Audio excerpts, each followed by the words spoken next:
Saudara-saudari yang Tuhan kasih, sejak zaman dahulu hingga sampai sekarang, Allah yang kita sembah dan kita percaya senantiasa terus melakukan perbuatan-perbuatan yang besar.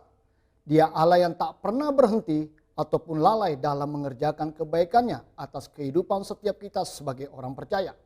Oleh karena itu, dalam Dia bertindak tidak didasari oleh karena kita baik atau Dia berhutang kepada kita, melainkan karena Dia pribadi yang mengasihi kita dan menyayangi kita sebagai ciptaannya yang sempurna.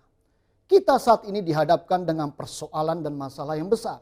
Kita melihat keadaan yang sedang terjadi, membuat hati kita menjadi khawatir, tawar hati, takut, bimbang, patah semangat, dan juga panik. Semua yang sedang terjadi belakangan ini juga berdampak pada semua lini dalam kehidupan kita.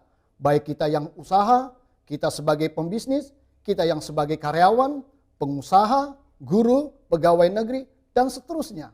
Tetapi perlu kita mengingat kembali bahwa Allah yang kita sembah adalah Allah yang besar, yang sanggup dan dapat membuat segala sesuatu menjadi baik.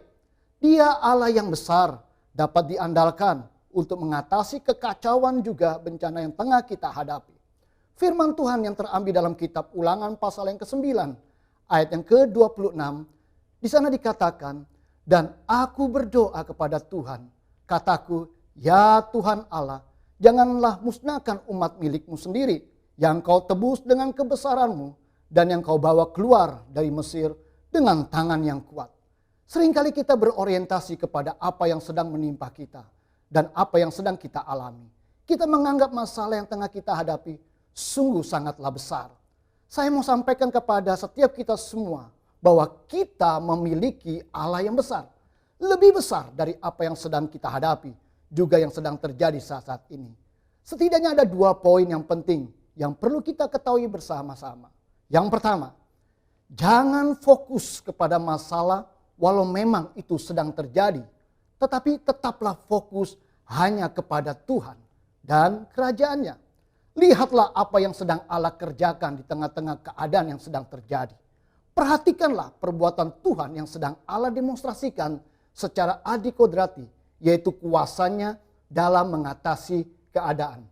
Setiap pikiran kita harus terus dipenuhi oleh segala perbuatan pekerjaan Tuhan Allah yang besar. Dan bukan pikiran kita dipenuhi oleh informasi-informasi yang dapat melumpuhkan kita dan menjadi kecil hati untuk membuat kita jadi terpuruk oleh karena situasi-situasi yang mendikte hidup kita. Poin yang kedua, ingatlah dan senantiasa mengimani, menerima akan janji-janji Tuhan di masa-masa yang sukar dan sulit. Karena Allah yang maha besar sanggup dan mampu mengubah kesulitan menjadi sukacita dan kemenangan. Tangannya yang kuat akan menuntun dan membawa setiap kita melewati segala rintangan dan tantangan, untuk menerima dan mengalami berkat-berkat kelimpahan yang sudah dan telah disediakan olehnya. Dia Allah yang maha besar, tidak akan pernah melupakan dan memungkiri segala perjanjiannya. Dia Allah yang maha besar, tidak akan tinggal diam ataupun bersembunyi. Dia Allah yang maha besar, yang tangannya kuat, mampu dan sanggup menolong setiap kita yang berharap sungguh-sungguh hanya kepada Dia. Biarlah renungan ini menolong setiap kita semua dalam menghadapi perubahan-perubahan zaman di dalam kehidupan kita sekarang ini. Dan terima kasih untuk waktu dan perhatian dari setiap saudara yang menyaksikan renungan pada saat ini. Tuhan Yesus memberkati.